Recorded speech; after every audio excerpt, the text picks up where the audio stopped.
네, 반갑습니다. 2025년 새롭게 시작하는 이웃집 작가님, 오늘은 벌써 세 번째 시간입니다. 오늘은 감도에 대한 이야기를 좀 해보려고 합니다. 감도는 조리개 그리고 셔터 스피드와 함께 사진의 노출을 결정짓는 아주 중요한 세 가지 요소 중에 하나인데요. 오늘 수업까지 들으시면 사진의 노출이 어떻게 구성되는지, 또 여러분들의 의도에 맞춰서 어떻게 카메라를 조작해야 되는지 어느 정도 감을 잡으실 수 있을 거라고 생각합니다. 자, 시작해 보겠습니다. 자, 오늘도 간략하게 오늘 강의 내용 먼저 설명해 드리고 시작해 보겠습니다. 첫 번째로는요, ISO의 기본 개념에 대한 말씀을 드려보겠습니다. ISO가 어떤 걸 말하는지 설명해 드릴 거고요. 사실 ISO가 세 가지로 나눠서 생각해 볼 수 있거든요. 첫 번째로는 베이스 ISO, 또 네이티브 ISO, 그리고 익스텐디드 ISO까지 각각의 어떤 걸 말하는지까지 설명해 드려 보겠습니다. 두 번째로는요, ISO의 활용 첫 번째 파트인데요. 실질적으로 어떤 환경에서 ISO를 어떻게 활용해야 하는지 여러분들이 알게 되는 순서가 될 겁니다. 세 번째로는 ISO와 노이즈에 대한 부분입니다. 노이즈는 ISO를 적극적으로 활용할 때 반사적으로 따라올 수밖에 없는, 굳이 말하자면 부작용 같은 느낌인데, 부작용이라고 하면 조금 나쁘게만 이해가 되실 수도 있지만 실제로 어떻게 활용하는지에 따라서는 조금 좋게 사용될 수도 있다는 걸 그 다음 파트, ISO 활용 파트에서 알려드릴 거고요. 오늘도 마찬가지로 마지막 Q&A를 통해서 요약 정리하면서 여러분들의 궁금한 점을 같이 해결해 드리는 순서까지 준비해 봤습니다. 자, ISO의 기본 개념입니다. ISO는요, 카메라 센서가 빛에 반응하는 그 민감한 정도를 조절하는 기능이다 라고 여러분이 이해하시면 되는데요. 기본 감도는 100에서부터 시작합니다. 그래서 100, 200, 400, 800, 1600 쭉쭉쭉 숫자가 올라가고요. 그리고 100을 기준으로 50 혹은 그 밑으로 64 이렇게 쭉쭉쭉 내려가기도 하는데요. 감도의 선택폭은 사실 굉장히 넓습니다. 그만큼 다양한 상황에서 적극적으로 활용하게 되는 기능이기 때문에 그런 겁니다. 실질적으로는요, 원하는 노출을 얻어야 되는 상황에서 많이 활용이 된다라고 이해하시면 되고요. 자, 감도 100을 기준으로요, 숫자가 커질수록 센서는 빛에 조금 더 민감하게 반응하게 됩니다. 그 말은 빛이 조금 부족한 어두운 상황에서도 충분히 활용할 수 있다라고 이해하시면 되겠습니다. 근데 여기 조금 더 심화된 내용을 하나 말씀드릴게요. 제가 방금 전에 설명으로는 카메라 센서가 빛에 반응하는 민감한 정도, 그 민감도를 조절하는 게 ISO라고 말씀드렸는데요. 필름 카메라 시절과 디지털 카메라 시절, 그리고 이 사이에 전환이 이루어지면서 이 개념이 약간 혼동되는 현상이 최근에 많이 발생하더라고요. 필름 시절에는요, 감도 100, 200, 400, 800, 1600, 3200 이렇게 감도값이 정해진 필름을 그때그때 사용하게 됐죠. 그 필름들은 빛에 반응하는 그 민감한 정도가 각각 달랐던 게 맞습니다. 그런데 여러분들 지금 많이 쓰시는 DSLR 혹은 미러리스 카메라 한번 생각해 보세요. 감도라는 걸 조절할 때 카메라를 뜯어서 센서를 뺐다가 다시 끼시나요?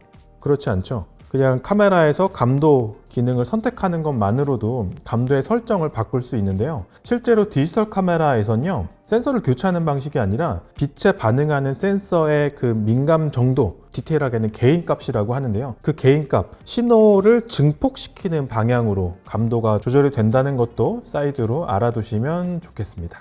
자, 제가 사진을 2장 준비했습니다. 첫 번째 사진은요, 조리개 4, 그리고 셔터 스피드 3000분의 1초, 그리고 감도 100으로 촬영한 사진이네요. 한낮이었고요. 골목길에 빛이 어느 정도 들어오고 있어서 사실 빛 상황은 충분했습니다. 그렇기 때문에 감도 100에 아주 빠른 셔터 속도를 이용해서 촬영을 했어도 어렵지 않게 골목 구석구석을 잘 보이게 찍을 수 있었죠.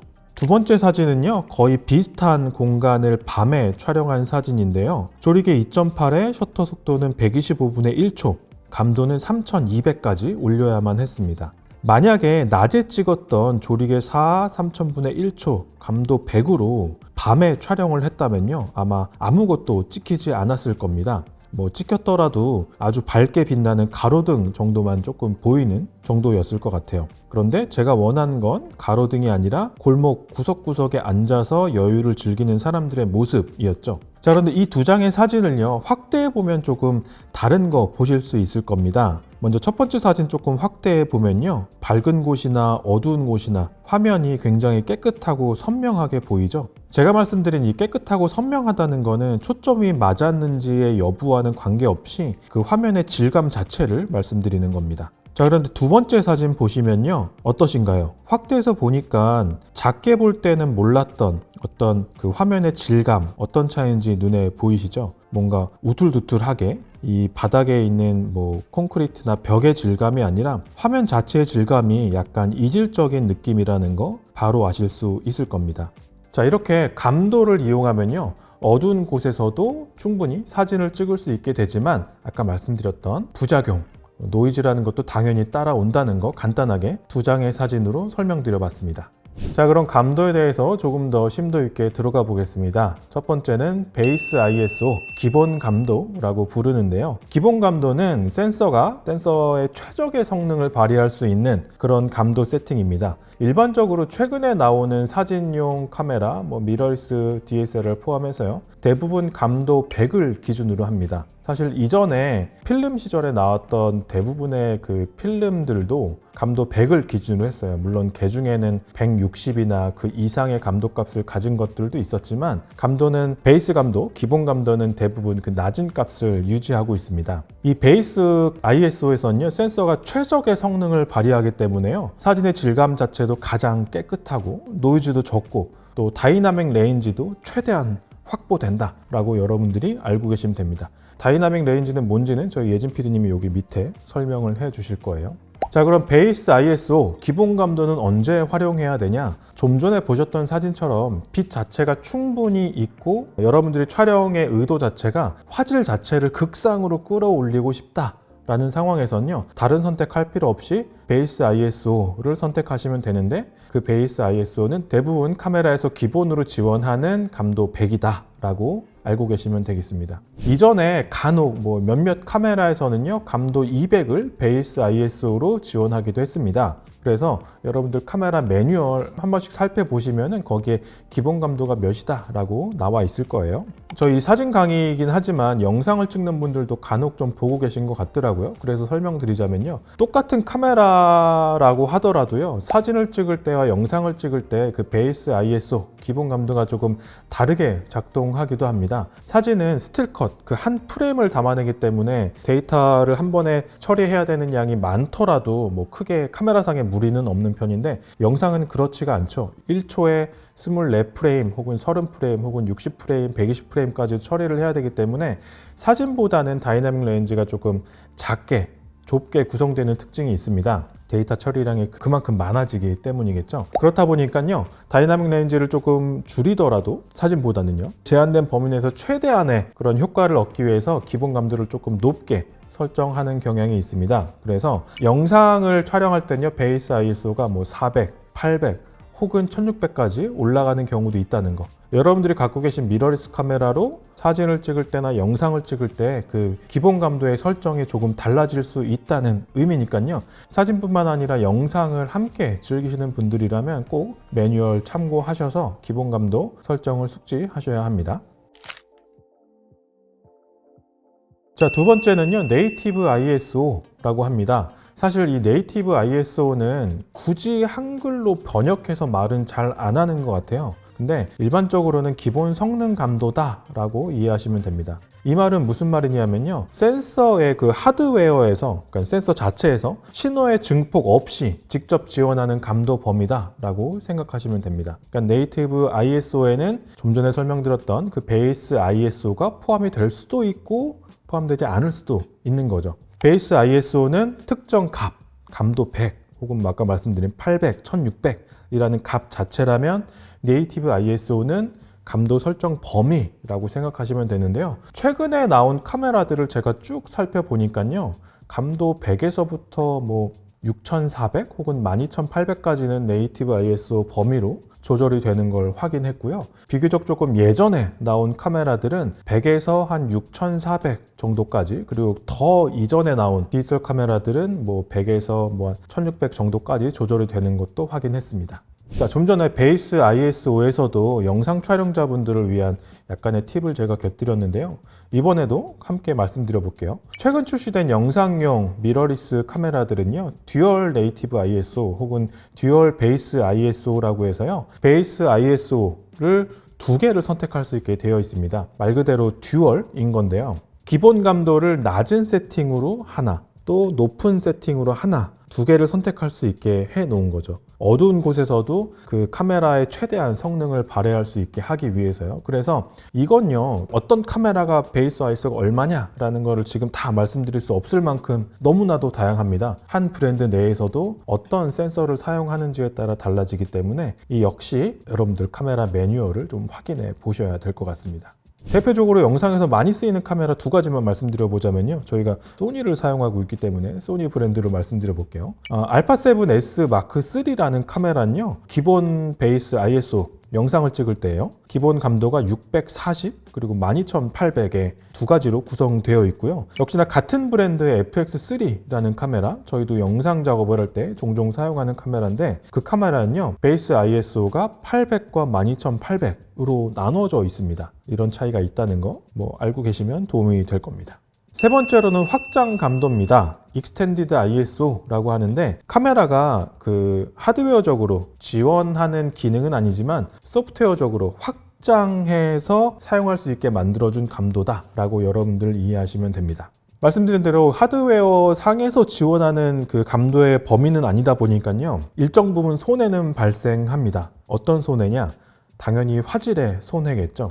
화질의 손해가 발생함에도 불구하고 촬영자의 의도를 살리기 위해서 최소한의 셔터 스피드를 확보해야 한다, 혹은 최소한의 심도를 확보해야 한다, 이런 특정 상황에 맞춰서 사용자가 사용할 수 있게끔 확장 감도를 지원하는 기능 또한 있다라고 생각하시면 되는데요. 브랜드마다 그 표기 방식은 조금 다릅니다만, 고감도의 영역에서는 H1, H2 이런 식으로 지원하기도 하고요. 저감도의 영역에선 L1, L2 이런 식으로 지원하기도 합니다. 여러분들 카메라에서 감도 설정 영역을 한번 살펴보시면 쉽게 찾으실 수 있을 거고요. 제 카메라에는 그런 선택지가 없는데요? 라는 분은요, 역시나 매뉴얼을 보시면 별표, 당구장 표시로 이렇게 표시가 되어 있을 거예요. 이 영역부터는 확장 감도 설정입니다. 이런 식으로 표시가 되어 있습니다.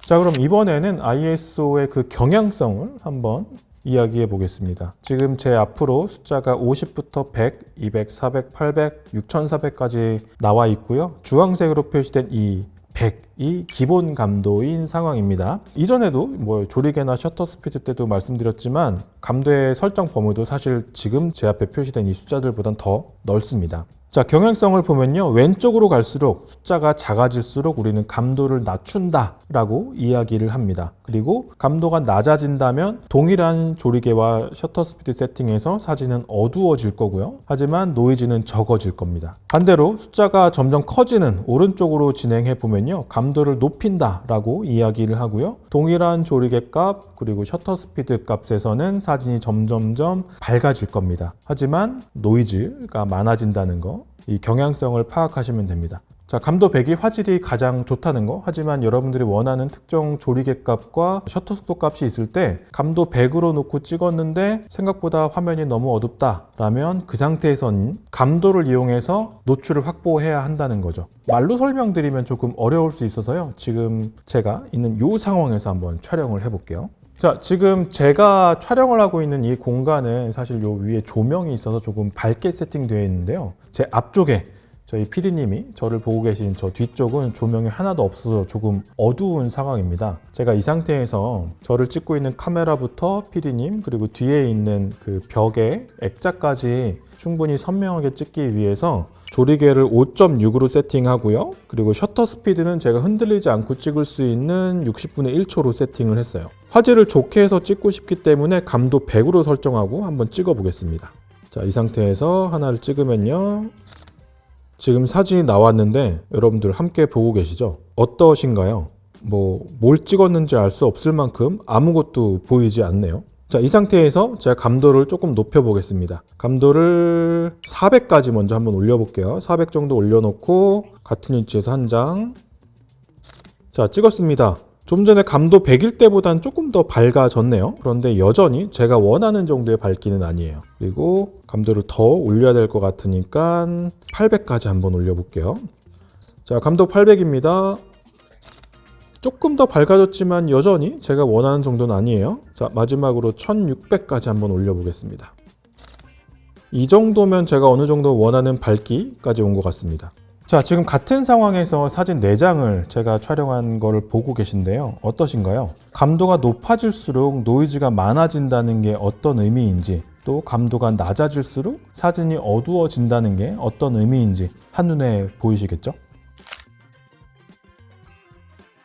자, 그럼 노이즈는 왜 생기는지에 대해서 한번 말씀드려 볼게요. 자, 지금처럼 빛이 부족한 상황에서 조리개와 셔터 속도를 유지할 수 있는 방법은 결국 감도를 높이는 건데요. ISO를 높이면 그 센서로 들어오는 빛의 신호를 어쩔 수 없이 증폭해야만 합니다. 그런데 그 빛의 신호를 증폭하는 과정에서 내 사진에 필요한 유의미한 것뿐만 아니라 불필요한 것들까지, 불필요한 신호들까지 같이 증폭되기 때문에 어쩔 수 없이 노이즈가 생기는 거다라고 이해하시면 되는데요. 간단한 예로 마이크로 한번 제가 테스트를 해 드려 볼게요.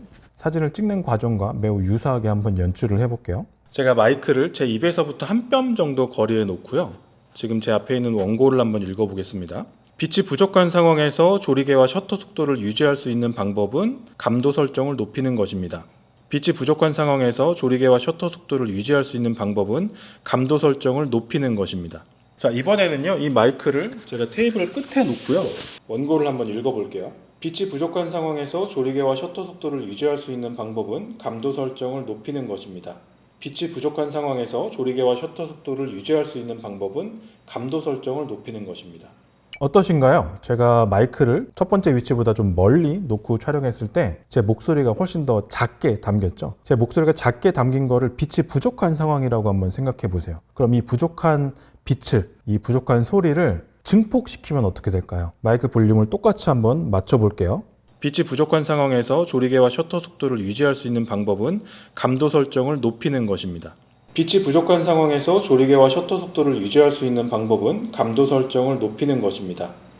자, 방금 들으셨던 것처럼요, 마이크 자체가 좀 멀리 떨어져 있어서 수음이 잘 안 되는 상황에서 의도적으로 신호를 증폭시키면요, 제 목소리뿐만 아니라 불필요한 주변의 이런 소음도 같이 늘어나기 때문에 어쩔 수 없이 잡음이 끼게 되는 거죠. 카메라에서도 마찬가지라고 보시면 됩니다. 빛이 부족한 상황에서 어떻게든 촬영을 하기 위해서 감도값을 높여서 촬영을 하게 되면 의도하지 않은 그런 잡음들, 디지털 센서가 빛의 신호를 전기 신호로 변환하는 과정에서 불필요한 그런 요소들까지 함께 증폭이 되기 때문에 노이즈가 생긴다라고 생각하시면 됩니다. 자, 그럼 지금부터는 제가 이전에 촬영한 사진을 함께 보면서 실제로 노이즈가 어떤 형태로 사진에 표현되는지, 사실 표현이라기보다는 발생하는 거에 가깝겠죠. 그 형태를 한번 같이 보도록 하겠습니다. 첫 번째 사진은 제가 예전에 일본 여행을 갔다가 촬영한 사진인데요. 2010년도 12월이었네요. 이때 제 기억에는 오타루였는데, 네, 파일 이름에도 오타루라고 제가 적어놨군요. 이 사진을 한번 확대해서 보면요,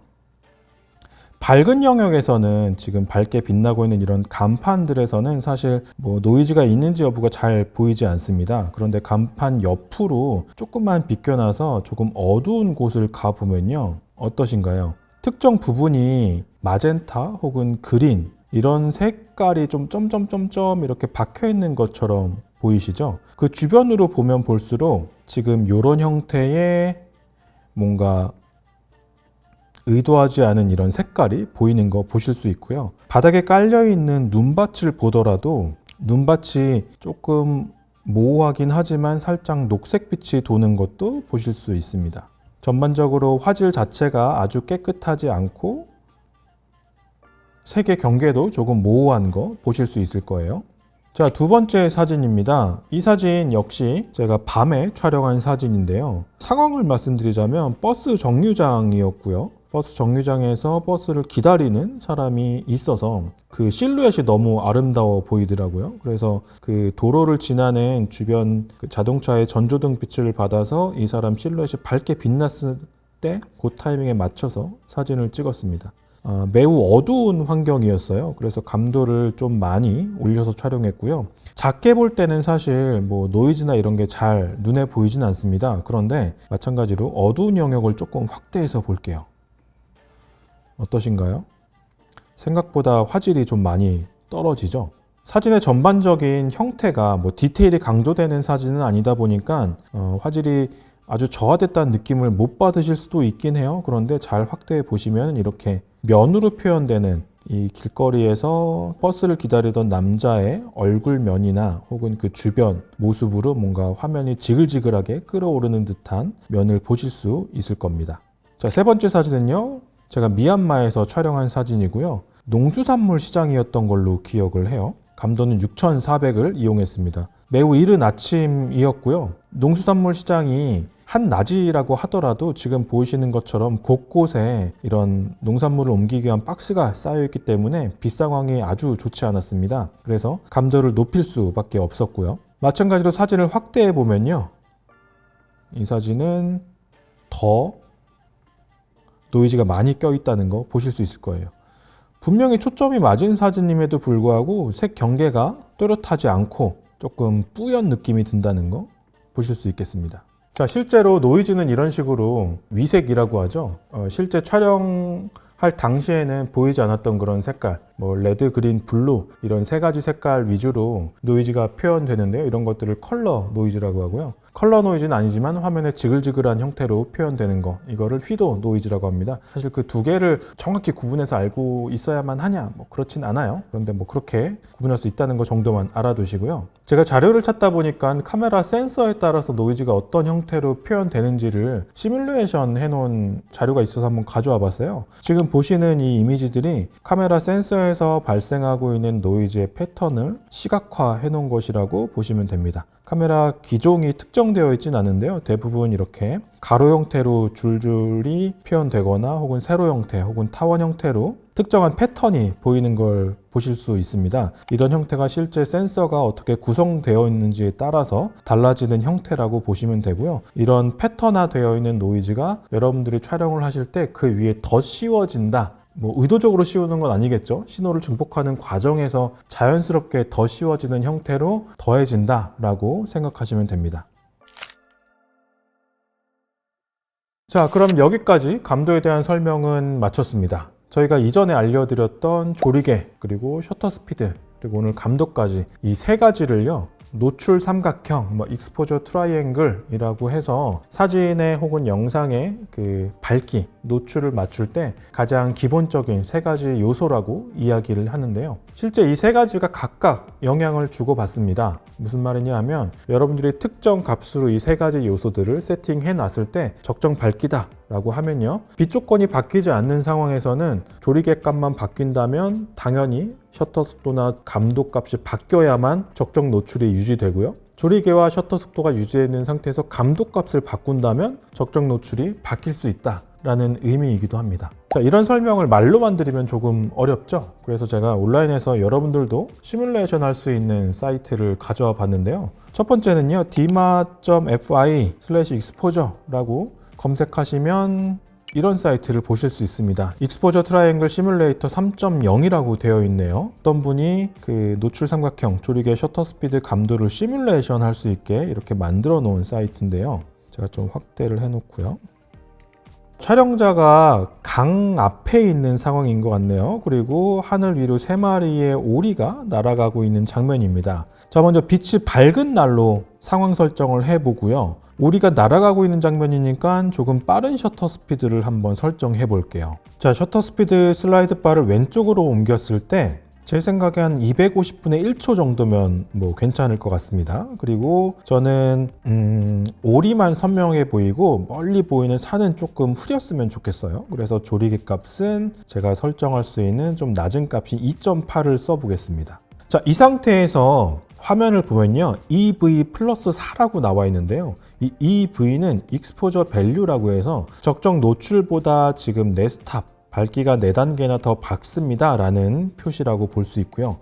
지금 빛이 너무 많이 들어오는 상황이기 때문에 무언가를 조절을 좀 해줘야 될 것 같아요. 이제 남은 감도를 최소값으로 옮겨보면요. 감도 50까지 내려놓는데도 여전히 EV 값이 조금 높죠. 이 상태에서는 셔터 스피드를 조금 더 빠르게 조절해야 비교적 어느 정도 밝기를 맞출 수 있겠습니다. 그런데 노출계 상으로는 여전히 익스포저 밸류가 플러스 2에 가 있네요. 이 상태라면은 조리개 값을 한 번 더 조정해야 될 것 같아요. 그래서 조리개를 5.6까지 조여주고 나니까 시각적으로 보기에도 적절한 밝기 도달했고요. 익스포저 밸류도 0으로 적절한 밝기라고 표현해주고 있습니다. 자, 그런데 이 똑같은 상황에서 구름이 껴서 빛 조건 자체가 조금 달라졌다면 어떻게 될까요? 제가 흐린 날로 체크하니까 화면이 아주 어두워졌죠. 자, 같은 조리개, 좀 전에 찍었던 500분의 1초 조리개 5.6 감도 50인 상황에서는요, 이 상태로 찍은 화면이 그냥 어둡게 나온다는 의미일 거예요. 이 상태라면 먼저 제가 감도를 조금 올려보겠습니다. 감도를 쭉 올려서 12800까지 올리니까요, 어느 정도 오리가 보이고 풍경이 좀 보이기 시작했네요. 화면이 좀 밝아졌어요. 여전히 익스포저 밸류는 마이너스 2, 적정 밝기보다 2스탑이 모자릅니다 라고 알려주고 있네요.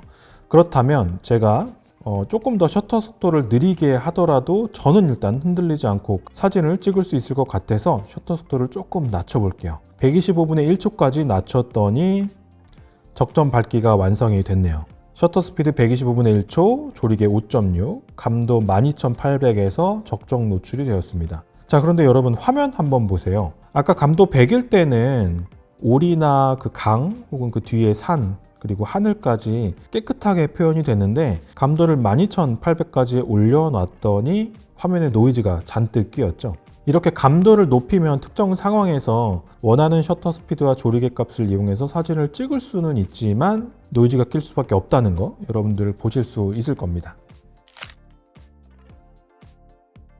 자, 어떠신가요? 시뮬레이션을 해보니까 조금 이해하는 데 도움은 되셨을까요? 자, 오늘 준비한 건 여기까지인데요. 마지막 순서가 남아있죠? Q&A 하면서 오늘 강의 내용 마무리 해보겠습니다. 자, PD님 질문해 주세요. 낮은 밝기의 상황에서는 ISO를 올려야 하나요?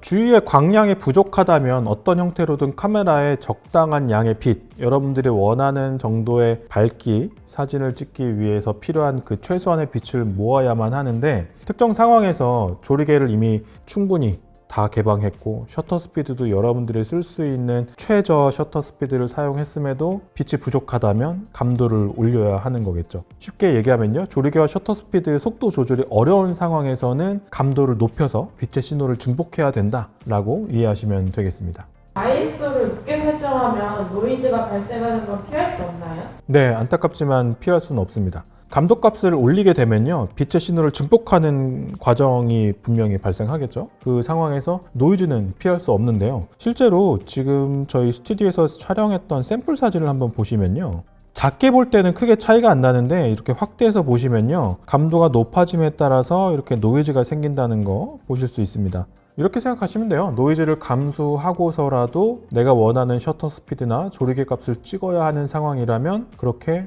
찍는다. 그러니까 노이즈를 얻어가면서까지 찍어야만 한다라고 보시면 됩니다. 한 가지 팁이 있다면요, 노이즈를 정말 싫어하는 분이시라면 최근에는 소프트웨어적으로 노이즈를 줄일 수 있는 기술이 굉장히 많이 발달해 있습니다. 그래서 흔히 말하는 포토샵이라고 하죠. 라이트룸도 있겠고요. 그런 다양한 소프트웨어 툴에서 노이즈는 매우 쉽게 제거할 수 있습니다. 그래서 그런 소프트웨어 기능을 활용해 보시는 것도 한 가지 팁이 될 수 있겠습니다.